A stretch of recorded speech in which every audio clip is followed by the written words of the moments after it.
Greetings, everyone, and welcome to City Lights Live, the virtual extension of the City Lights events calendar. I'm your host, Peter Maravellis, and today, City Lights, in conjunction with our friends at Akashic Books, are pleased to present John Densmore in conversation with Johnny Temple, celebrating the publication of The Doors Unhinged. Jim Morrison's legacy goes on trial. It's by John Densmore, and it is published by Akashic Books. Before we begin, as is customary, I would like to remind everyone that we are beaming to you from the unceded ancestral homelands of the Ramaytush Ohlone peoples, also known as the San Francisco Bay Area. Along this peninsula, over a dozen dialects of this language were spoken at one time. We would like to actually take this moment to offer our respect to those who came before us as stewards of the land.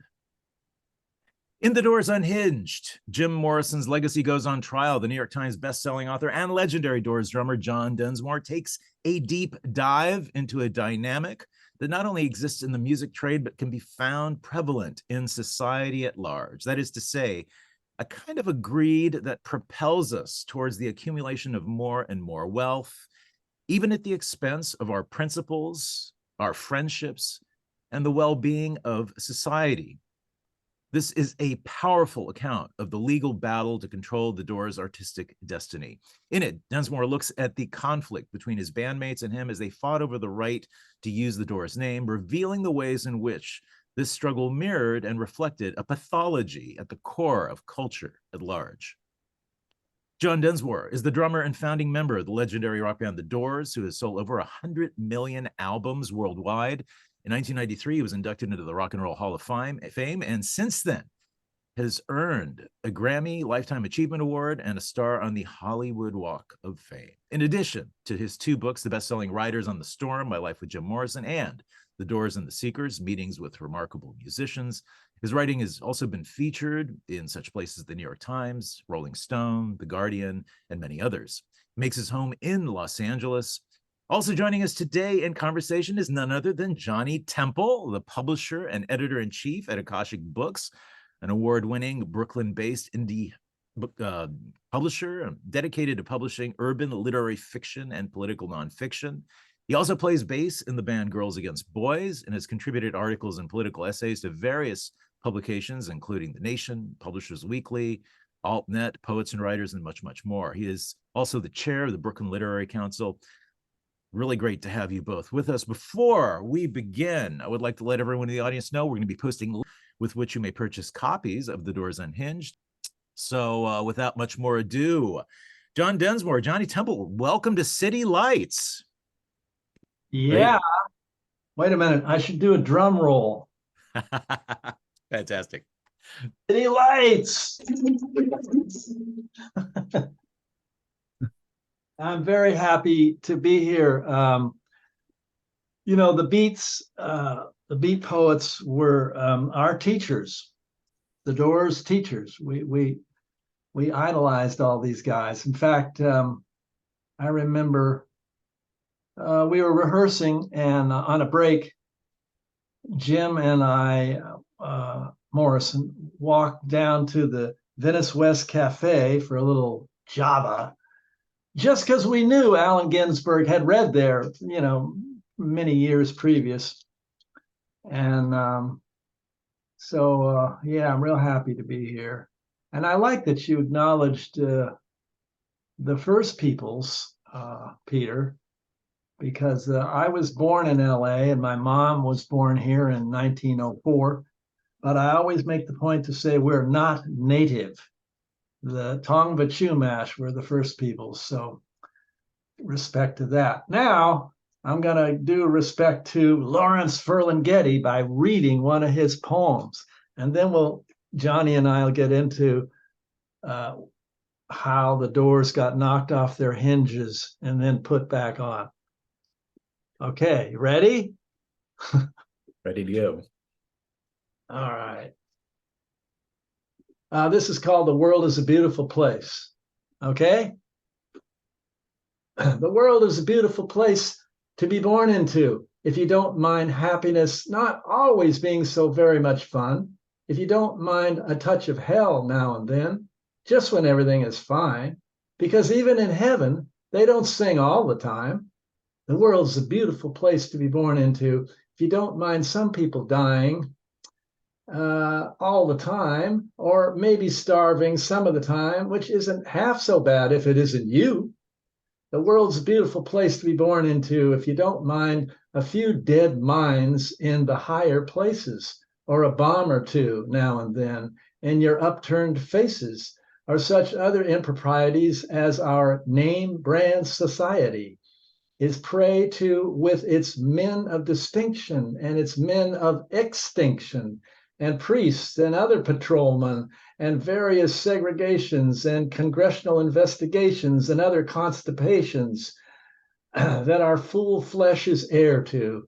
Yes, the world is a beautiful place, all for a lot of such things as making the fun scene and making the love scene and making the sad scene and singing low songs of having inspiration and walking around, looking at everything and smelling flowers and goosing statues and even thinking and kissing people and making babies and wearing pants, waving hats, dancing, going swimming in rivers, on picnics in the middle of the summer, just generally living it up. Yes.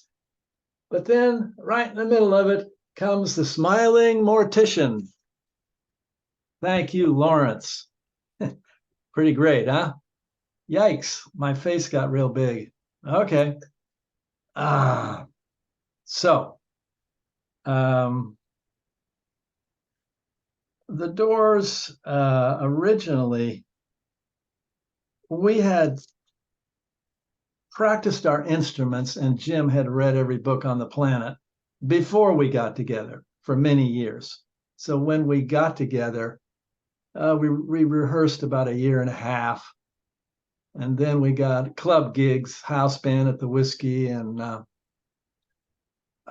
Johnny, you're a bass player. Your band, how long have you guys been at it? A while now. This later this week, I'll be playing in a band that I joined in called Soul Side from Washington, D.C. that I joined in 1987. And I'm still considered the new guy because I've only been in the band since 87. But so I've been at it a little while. What kind of music does Soul Side play?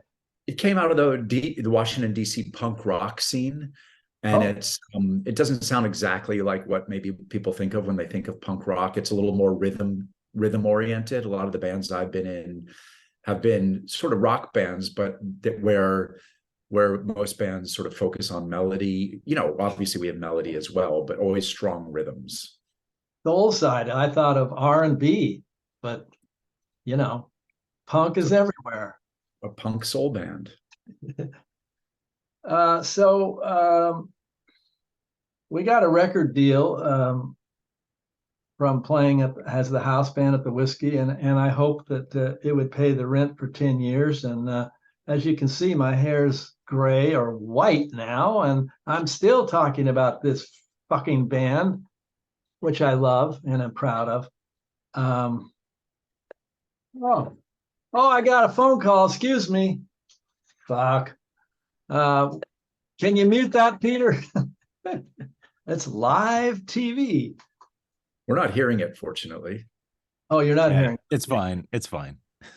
All right. So Light My Fire was number one for 26 weeks, and it's been downhill ever since. So what do you do after a big peak like that? I got into acting, and then that made me think I want to be into writing. I want to write words. And I'm looking for music in between sentences now. Meanwhile, Ray and Robbie wanted to keep playing, and I encouraged them to. They're great musicians, but, change the name. Oops, they didn't. They wouldn't. Holy moly. The Police without Sting. Okay. The Stones without Mick. No, God, please. And so I had to do this really difficult thing to stop them. I sued my musical brothers. And lawyers being lawyers, they countersued me for not fulfilling my fiduciary duty as a businessman by okaying songs for commercials. Break on through to the others. Break on through to a new deodorant or whatever the hell. But going back to when we were rehearsing before we started, Jim said, I don't know how to write a song. I can't play a chord on any instrument. So let's just split everything. Let's have all songs by the Doors, not lyrics by me, and let's have veto power. Well, I became Mr. Veto. There was this song that this proposal that came along, Come On Buick, Light My Fire. And it was a lot of money, and we were salivating. And Jim said, yeah, I'll go on TV and smash the car with a sledgehammer. Oh, okay. That's a no. Yeah. And so he's now my ancestor since he passed, and I have not forgotten that. And so I'm staying with holding up his legacy. So this is a real provocative subject. I'm going to read a little section, one by an interview with Pete Townsend from The Who and one with Tom Waits on this subject of songs being allowed as commercials. I have my glasses so I can read. That'd be helpful. Well, okay. Here we go. This is the Rolling Stone interviewer, Chris Heath, and he's talking to Pete Townsend. There are a few interesting uses of the Who's catalog. I thought it was strange that you let them use bargain in the Nissan car ad, given that the song is so very much not about that. Townsend. But not many people know that. Heath. Well, correct me if I'm interpreting it wrong, but the song is saying that you are prepared to give yourself up for enlightenment or spiritual satisfaction, and that this bargain is the best you've ever had. Yeah, that's right. Which is about as anti-materialistic a message as one could think of. So what's your point? My point is that it's now being used to sell shiny new motor cars. I still don't get your point. You haven't completed the argument. Well, I'll complete it then. The suggestion is that the ad is the one might buy a super Nissan car, and that's the best one for the finest price, and that's the bargain. Well, that's their suggestion, isn't it? Who fans will often think, this is my song, it belongs to me, it reminds me of the first time that I kissed Susie, and you can't sell it. Well, the fact is I can, and I have, and I will. I don't give a fuck about the first time you kissed Susie. Oh, Pete. Okay. And then the opposite opinion comes from Tom Waits. So I wrote an article in The Nation magazine on this subject, and it went viral, and Tom wrote a letter to the editor, which pleased me greatly, which goes like this. Thank you for your eloquent rant by John Densmore of the Doors on the subject of artists allowing their songs to be used in commercials. Songs carry emotional information and transport us back to a poignant time, place, or events. It's no wonder a corporation would want to hitch a ride on the spell these songs cast and encourage you to buy soft drinks, underwear, or automobiles while you're under their trance. Corporations are hoping to hijack a culture's memories for their product and want the audience's credibility, goodwill. Wait a minute. Lost a page. Hang on. Want the audience's credibility, goodwill, and the energy the songs have gathered as well as given over the years. They suck the life and meaning from the songs and impregnate them with promise of a better life with their product. Eventually, artists will be going on stage like race car drivers, covered in hundreds of logos sewn to their costumes. John, stay pure. Your credibility, your integrity, your honor are things no company should buy. Yeah, thank you, Tom. Has your band done any commercials, Johnny? No, I don't think so. I don't think we've been offered any commercials. Well, if you are, take them. Well, I mean, and actually, this is a good point at which to make the distinction that you're not talking about songs being used, for example, in film. Like my band has had songs in films, as has the Doors, and that's a completely different scenario, wouldn't you say? A very important distinction. Thank you. Yeah, I mean, when Coppola used the end for Apocalypse Now, wow, it was so powerful. And then another writer for Rolling Stone, Anthony DeCurtis, said, you know, if the Doors, he was testifying in this difficult trial I started. He said, if the Doors had okayed the end for an Oscar Mayer Wiener commercial, I don't know, Coppola might not have done that for the end. So yeah. At the end of the chapter, I say, I want to thank Johnny Cash's estate for not okaying Ring of Fire for a hemorrhoid commercial.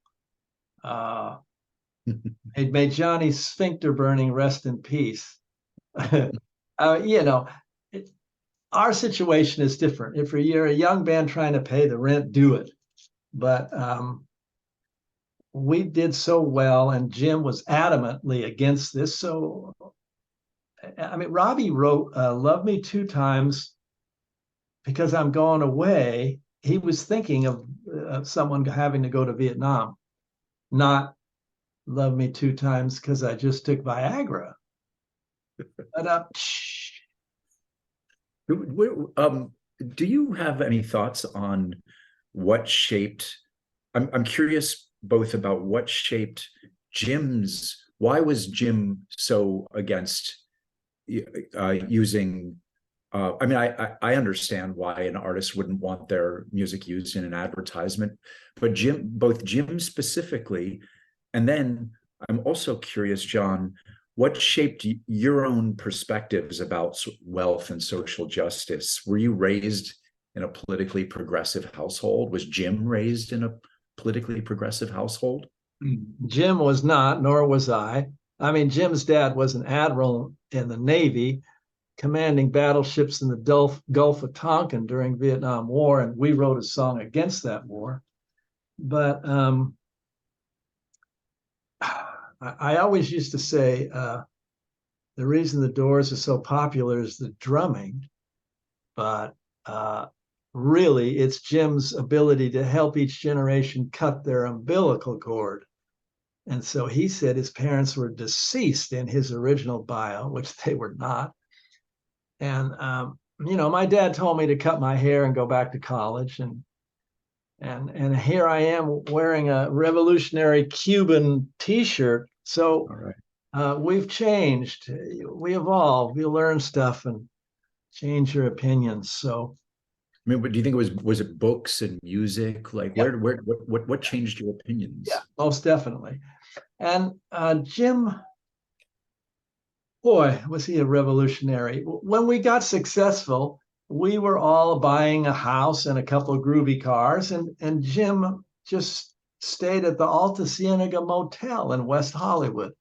He wasn't interested in dough. I mean, you know, he liked his credit card and whatever. He had it between two pieces of cardboard instead of had it in a wallet. But I think primarily he wanted to make an impact with his words. That was, you know, and money, great. If we get money, great. So there you have it. There you have it. One of the themes when you're talking about greed in the book, you talk about the greed gene as if there's as a genetic predisposition towards greed. Yeah. Do you think that there is greed in all of us? Yes. Thank you. That's good.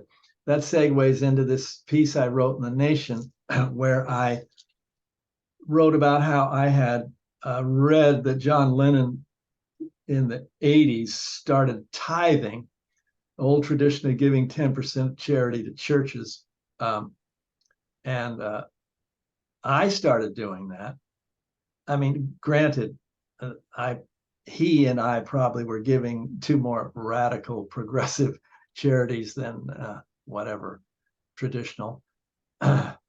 But when the Oliver Stone movie was out about the Doors, I noticed my hand shaking while I'm writing these checks, and I'm like, wow, this only means I'm doing really good. What is my problem? Oh, it's the hand of greed right there in me. So we all have it to varying degrees. The playing field will never be level. There's always going to be doctors and nurses, but if the doctors give a little more money and are kinder, then we gotta. I mean, the middle class is the glue. Without that, we got feudalism. I remember during the Bush 8 years, I'm getting on a soapbox now. I think, God, we're going for feudalism here, which what causes friction. I mean, I could crassly generalize that all the problems in the friggin' world, all of them, could be economic. I mean, when Martin Luther King got a little taste of freedom, he said, hey, we got to have economic freedom, and stop shoveling all this dough into the Vietnam War. And some people say that's why Dr. King was taken out.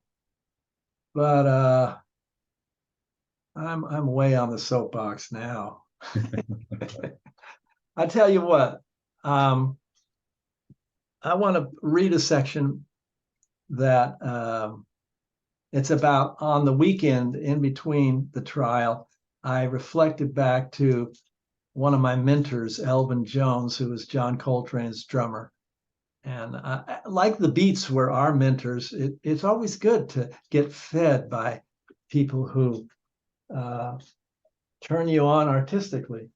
So I've got my Doumbek Mideastern drum. Maybe I'm playing for Gaza, Hamas, Israeli stuff here. I don't know.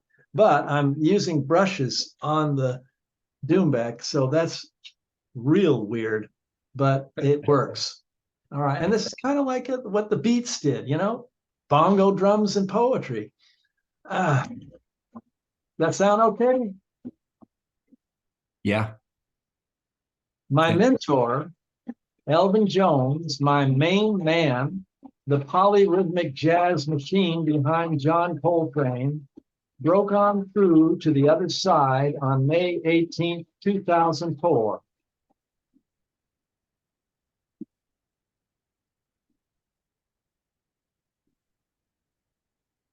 The motor behind Train laid it down on drums so heavy, so strong, that his pulse will be felt for centuries. It was 1963 when I nervously showed my fake ID from Tijuana to the doorman at Shelley's Manhole in Hollywood. The jazz club bouncer looked at it, gave me one last glance that said it was fake, and let me in to see my heroes. At 16, I'd already pored over all of Coltrane's Impulse LPs while my ears were being fed candy. Now I was going to see the man. He sat behind one of the greatest jazz quartets in the history of the art form, and he did it with a huge grin. The Beatles hadn't hit yet, and Elvin was my muse.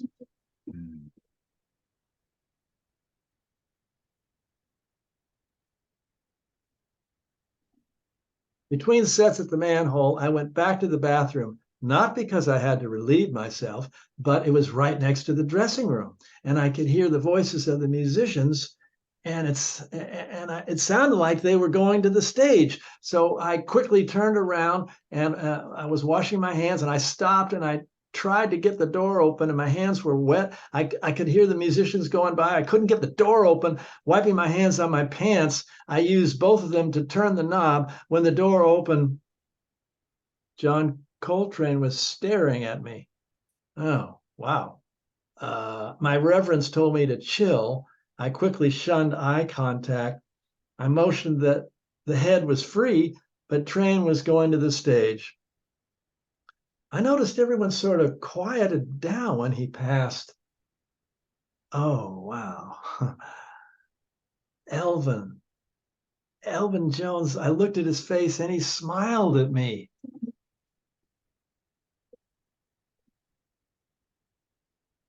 Elvin Jones blazed a new path for all the rest of us timekeepers.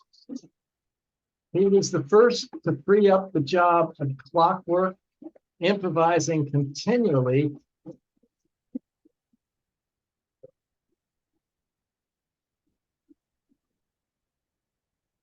But never sacrificing a strong sense of pulse. He churned rhythms like an egg beater and served up multi-meals every 4 bars.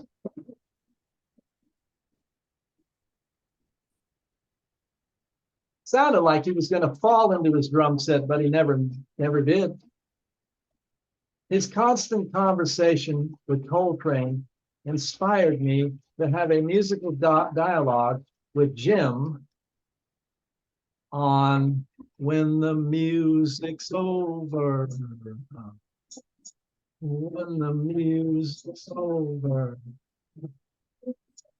When the music's over. Turn out the lights. Turn out the See why I'm the drummer, not the singer? Music's over. His playing was so loose, it gave me the courage to literally stop the rhythm during Jim's rap about the earth and just jab at my kit in quick, expressive grunts. What have they done to the earth? What have they done to our fair sister? Stuck her with knives in the side of the dawn, tied her with fences, dragged her down. I hear a very gentle sound. With your ear down to the ground.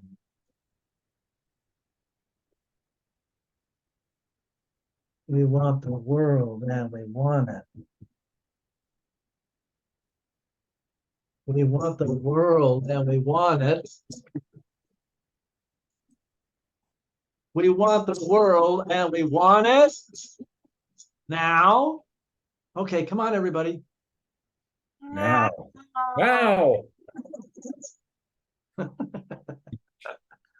I can see some of you. Others are just have their names. But hiya. So thank you for that, John. Yeah. It's a real treat for all of us. I have one question for you based on what you just were, some of your words. Did you say gave up the job of clockwork? No, never sacrifice. The clockwork is the job of a drummer. Right. The first job is time. Right. It's critical. If you're doing a ballad, it's a slow tempo. If it's salsa, it's fast. But once you start it, you can't waver. And I think that comes from the first drum beat we all heard in the womb, Mom. You know, and that's the ultimate homeland security, right? And so, if you hear a musical composition, it could make you teary. It could make you dance. The tempo has to be. You have to have an inner metronome, or nobody cares. Thelonious Monk had 10 tips for musicians, and the very first tip was you must have a good sense of time, especially if you're not the drummer. Oh my God.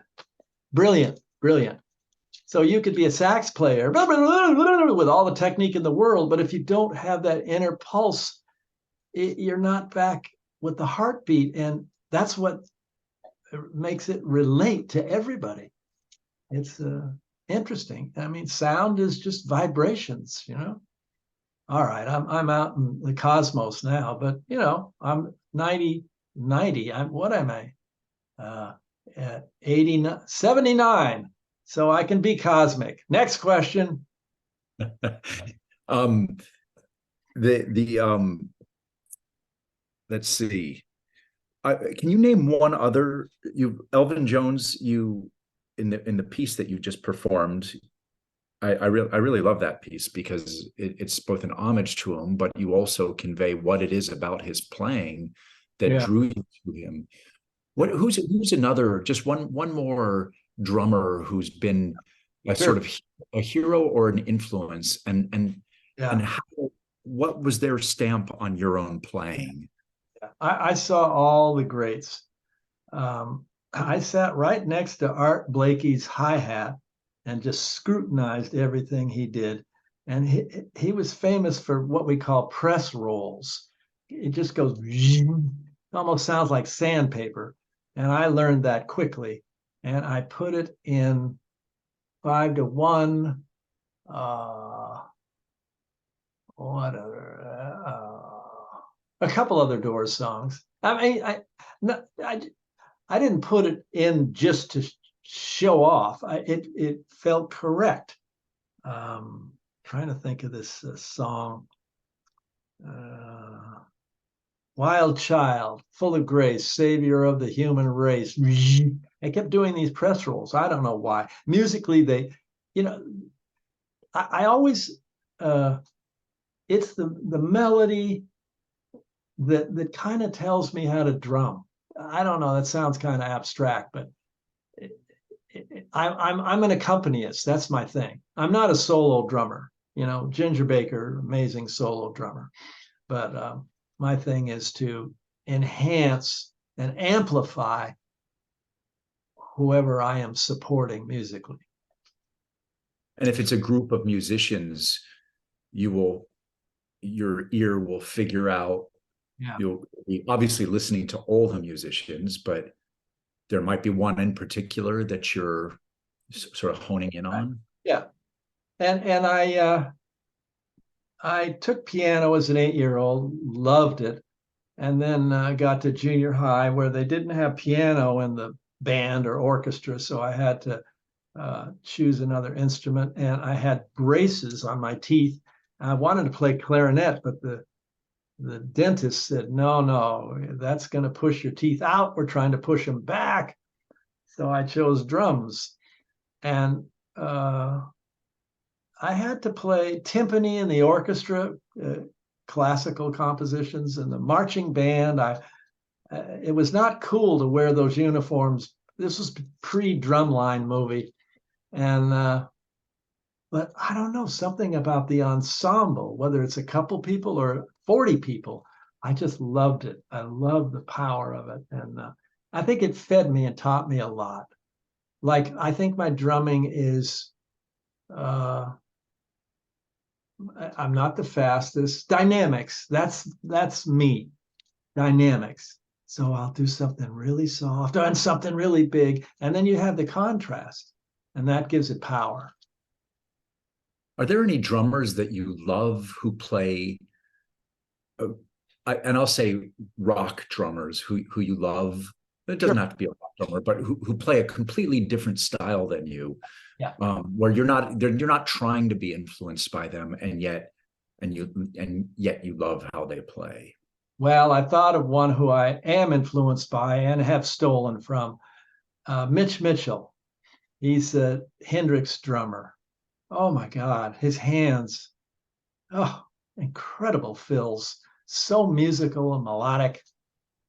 Uh, yeah, and my foot is not as fast as a lot of drummers. You know, some drummers got two bass drums and then they get a pedal that'll play both bass drums. And I thought, oh man, I can't. Some of these jazz drummers can play faster with one bass drum, and until I get as good as them, I can't get two. So I stayed with what you got back here. Right. See my kit? It's a nice looking kit. You see above it, there's a sign that says, wait a minute, Morrison Street and Densmore Avenue. It's kind of interesting. You know, I grew up here in LA and I always knew where Densmore Street was. And one day I had some extra time. I make a right turn and see what's up Densmore Street. I drive up there and it crosses Morrison Avenue. Wow. Okay. Now, when did they name these streets, Johnny? I don't know, hundreds of years ago. So I got the sign. That is wild. You are still musically active. In fact, when I met you in person for the first time in Los Angeles a couple months ago, we met up, and you were just coming from a recording studio. And one of the projects you're engaged in right now is with another author who I'm fortunate to publish, Chuck D, famous rapper from Public Enemy. Is there anything that you do to keep your musical imagination fertile? I mean, you've been doing this for so long that maybe you don't need to worry about watering your musical garden.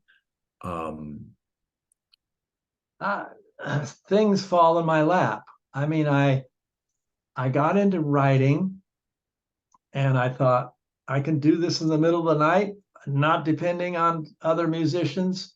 It's not as fun as playing in a band, as you know, but I've honed another avenue of creativity. Chuck D just called me, or he emailed me. I met him years ago quickly on a panel, and he emailed me and said, "You got the beats, I got the rhymes, let's make dope." And I said, "Yeah, okay." And so we're into alt hip hop or whatever it is we're creating. I just fell in my lap, and I'm getting off on it. So I'll do it. Yeah. Hopefully we'll all be able to hear that in 2024. Yeah. So maybe I'll read one more little section and then we'll do Q&A. Yeah, so for the audience out there, I see some people have already posted a few questions, but Peter from City Lights will be fielding questions. So if anyone has a question, start thinking about what you might want to ask John. Do you have any more for me, Johnny? Or I'm good to go, just because I want to leave a little bit. I want to make sure we leave a little bit of time for the audience to ask some questions. Yeah, okay. So I'm going to read the very last couple pages of The Doors Unhinged. I was successful after a long time in this trial and got the name corrected. And I wrote a letter to Ray and Robbie in the last few pages here, and I'm just going to read it. I gave them the book and said, this is a hard pill to swallow, but I really want you to read this last section because it's why I love you. How could I not? We created magic in a garage in Venice. So here goes. Dear Ray and Robbie, hey, Jim came through to me in a dream. We were recording, and his performance wasn't up to par. He wasn't drunk, but he was peaceful and calm, but just couldn't focus. And he was apologetic. He was sorry. And I'm sorry too. I'm sorry it was so hard for us to support his vision. And I'm sorry that our road has become one of separation from the brothers and bandmates I grew up with. Sorry was the feeling I got from Jim's dream, but he had no regrets. Sorry, but not sorry. The truth is that we took the road that was laid out for us. We're still on it, and who knows where it will turn. Like the words that Jim wrote, I too love the friends Jim gathered on this thin raft. We floated down the Ganges, the holy river of life. Our raft was seaworthy only for a short crossing, though, due to the captain's directions, and the weather was bad. Quickly, everyone went overboard, and to the surprise of some, the captain couldn't swim. Come on, baby, gonna take a little ride down by the ocean side. Get real close, get real tight. Gonna drown tonight. When I confronted Jim about his drug and alcohol use, it was my effort to throw him a life vest, but he wasn't interested. His fate had been written, and he followed it to his destiny.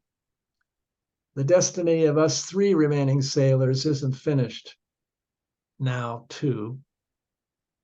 Fate is still pushing us around, and hopefully forgiveness is in the wings.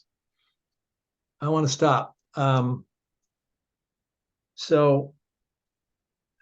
I heard Ray was getting sick, I called him up, and I was very pleased that he picked up the phone, which nobody does anymore. And there was still some tension about the trial, but we didn't talk about that at all. We just talked about his health. And it was short, and I said, give my love to Dorothy. And I didn't know it was my last phone call, but I'm very grateful for it. And then when Ray passed, I called Robbie immediately and said, man, let's play some music, death trumps everything. And so we played LACMA at LA County Museum of Art for 400 people. And we said to the audience, we're not singers. Can you help us out? And they sang every song. And the first one was People Are Strange. When you're a stranger, faces look ugly when you're alone. Women seem wicked when you're unwanted. Streets are uneven when you're down. When you're strange. Can I hear you guys? Faces come out of the rain. When you're strange, no one remembers your name. When you're strange. Yeah. So that was healing. Tell me. Yeah. So I just need, back to the last letter to Robbie and Ray, I just needed to have available for those who are interested in my story of what I went through. And here it is. Now I'm going to tell you what I love about you both. Ray, I felt totally in sync with you musically. It was like we were one mind holding down the pocket for Robbie and Jim to float on top of. Robbie, my meditation brother, your solos soared like Coltrane. Your intuitive songwriting ability was beyond comparison. Ray, thank you for introducing me to Jim. I was so pleased when you and Jim saw what I saw in Robbie. Robbie, I cherish the years we were best friends. I always felt you were the brother I lost. I was the one you lost. And now I know our songs are going to be around after we've exited this global stage. And I am, as I know you are, extremely proud of our accomplishments. We can be remembered as even more special if we don't pollute our gold and if we remember to be generous with the fruits, sincerely and with deep respect for your artistry, John. Yeah. Okay, I'm ready to put on the grill. Well, the questions have come through. Jay asks, were you ever with the Venceremos Brigade? What was I ever what? Ever with the Venceremos Brigade? Your t-shirt. Oh, no, tell me about this. Someone just gave this to me. What is it? What am I wearing? Well, it's in solidarity with the Cuban resistance. Well, this is all I can say to that. Cool. So David asks, how come the Doors were never able to record a studio version of Celebration of the Lizard? What was it? Was it live? We were working on it, and it was just such a giant opus. We were struggling with it. And then on the third album, Waiting for the Sun, we just printed Jim's words. And then finally we did it. I guess it was live. Yeah. It's a giant opus. It's hard to wrestle down. Tony asks, do you ever stay in touch with Mark Beno? Or is it Mark Beno? I'm sorry. Oh, yeah, he played rhythm guitar on on LA Woman, the session guy. No, I haven't been in touch with him. Sorry. So Nye asks, in what ways do you hope your book will contribute to preserving the legacy and memory of Jim Morrison and the Doors for future generations? Well, like I said, I'm just trying not to have the songs polluted or whatever. And I also like the idea that a friend of mine, a writer on mythology, Michael Mead, said that, this is in the book, said that the word currency comes from the word current. It's supposed to be flowing like a current. And so, the corporate beavers are blocking the flow. And another pretty good line is money is like fertilizer. When hoarded, it stinks. When spread around, stuff grows. So that's the subterranean message under the Doors. I would just chime in here for a second as the publisher. I think that the book is about about John helping to preserve Jim Morrison's legacy. But one of the things that really drew me to the book is that there's very, very few musicians, public figures of John Densmore's stature who are making, this, who are asking the questions, when do you have enough money? Why do you need more money? And I think and again, I was raised in the Washington, D.C. punk rock scene where the bands were raising similar questions, influenced by people like John Densmore, Jim Morrison. And I just think that I wish that John were not like a lone voice out there. These questions, they're not just relevant to music, they're relevant to the whole culture, the whole world that we live in, and the tyranny of corporate values. So to me, this book is about a whole lot more than just the Doors. Excellent, Johnny. In the preface, I write about how I had a New York publisher for this book, and they kept telling me to write more gossip about Jim. And I said, I did that. It's a New York Times bestseller, Riders on the Storm, pick it up. And they said, come on, there's more. I said, this book is not about that. It's about a legal struggle. And I gave him the front money back and self-published it. And then a few years ago, I noticed Dylan and Springsteen were garnering hundreds of millions of dollars for selling their publishing. And I thought, damn, this book is about money. Maybe it's time to be officially published. And I was very pleased that Akashic Books got it. And also I want to say, my mind is shifting on all this. I don't want to be, I'm learning I should not be judgmental about Dylan or Springsteen or whoever. I am a little that if you don't put restrictions when you sell your publishing, then they can use the song for stupid commercials. And Tom Waits said that if you change your lyrics to a jingle, that's the sound of coins in your pocket, but maybe you sold your audience. So it's complicated stuff. I mean, Robbie wrote Light My Fire. So, in the afterword, I talk about how he sold his quarter of the band. We're all 4 quarters. Money, and the first sentence of the preface, I think, is money is not evil. It's an energy. How do you use it? So hopefully Springsteen and Dylan and whoever will take half or more of their dough and shovel it into trying to help society. Because as we know, folks who win the lottery, a lot of them go bananas and lose their marbles. Anyway, next. So Brittany asks, was there any song that the band never performed in concert that you would have liked to have performed? Oh, wow. I need a little time for that. Wow. I loved playing The Music's Over when the music's over. We played the Celebration of the Lizard a few times. You just have to take a deep breath, like the end.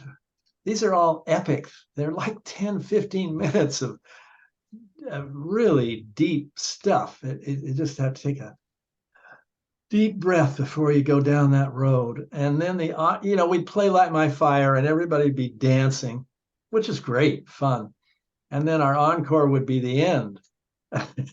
And that would be the end. They wouldn't applaud. They go out quietly, chewing on what they. So I don't know. We're different. I didn't answer the question. I evaded it, but I can't think of what I wished we had played. So Russell asks, what's the most challenging piece you've ever played, and how did you master it? Piece, song. Yes. Funny. Before you said piece, I thought challenging, and I was thinking of Living with Jim was the most challenging. I'm going to evade the question too. Here I am in a band with a crazy guy, brilliant crazy guy, and it was really difficult. But I knew we were making some kind of magic, so I couldn't give it up. I tried to quit, but I went back. This was before substance abuse clinics were cool. This was before Eminem and Clapton, and I knew there was elephant shit everywhere. But it was a meal ticket for some folks, and not for me. I didn't give a shit if we didn't record another album, and Jim lived. So that was the most difficult. I tried to talk Ray and Robbie into stopping playing live for a year. Because, in the studio, if he was too stoned, we go home. It's not in front of thousands of people. So that was my crucifixion. Next question. So Bay from Brazil asks, could you tell us more about bossa nova's influence on the Doors? Good, great. At the time, mid 60s, bossa nova. Oh, that is so hip and smooth. And I mean, the Brazilians had this ability to have a deep pocket, a deep groove in whatever they're playing, but it's relaxed, amazing. And I thought, man, I'm gonna learn that beat. But for rock and roll, I'm gonna make it faster and stiffer. Break on through to the other side. So I'm open to anything that feeds me. It's kind of like the brilliant conductor of the LA Philharmonic, Gustavo Dudamel from Venezuela. He is completely aware of salsa and hip hop and rock and blues. And, this is the classical world, which used to be so staid, and it feeds him. I saw him conduct Mahler, and I went backstage and he said, Juan, Mahler is heavy metal. What? And then he hums the melody of the Mahler symphony, and it's kind of like an AC/DC bass line. I'm like, this guy, so I aspire to being open to all kinds of music. Well, we are coming up to the top of the hour, and boy, there's a lot of love in that chat today. And I'm gonna print it out for you, John, just so that you can have this as a little memento. And sorry we can't get around to all your comments or questions, but your love is definitely felt. So thank you, John and Johnny, for gracing our halls, and John Densmore, congratulations on this important new book, and really for having the courage to call it out as it should be. And Johnny, keep up the good work, and thanks for all that you do. Also want to thank everyone in the audience for joining us today. You helped complete the circle as always. We have posted links in the chat function of your Zoom dashboard with which you may purchase copies of The Doors Unhinged. Better yet, if you're in the hood, come on down, visit City Lights, browse our stacks. It's one of the great browsing experiences of all time. We are located in San Francisco's historic North Beach district. We're open 7 days a week from 10 a.m. to 10 p.m., slowly getting back to our pre-pandemic hours. How many of you remember when we were open till 1 a.m? I do. That was crazy. And actually, there were more couches in the basement than there were bookcases, and usually bottles of wine kind of like traveling around. But really, thank you all for joining us today. Today's program has been made possible by support from the City Lights Foundation, continuing the legacy of our founder, the late Lawrence Ferlinghetti, through public events like this one, our publishing program, and educational outreach, all dedicated to sustaining a vibrant community of readers, writers, and independent thinkers. So long, everyone. Take care. Hope to see you all again soon. Let me say thank you to all you City Lights folks. You lit my fire. Yeah. Such a great store. One of the world's great bookstores. Thank you so much. Thanks, Peter. Thanks for having us. And thank you, audience, for being here from as far-flung places as Australia and Brazil, Denmark. That's incredible. So thanks for hosting this, Peter.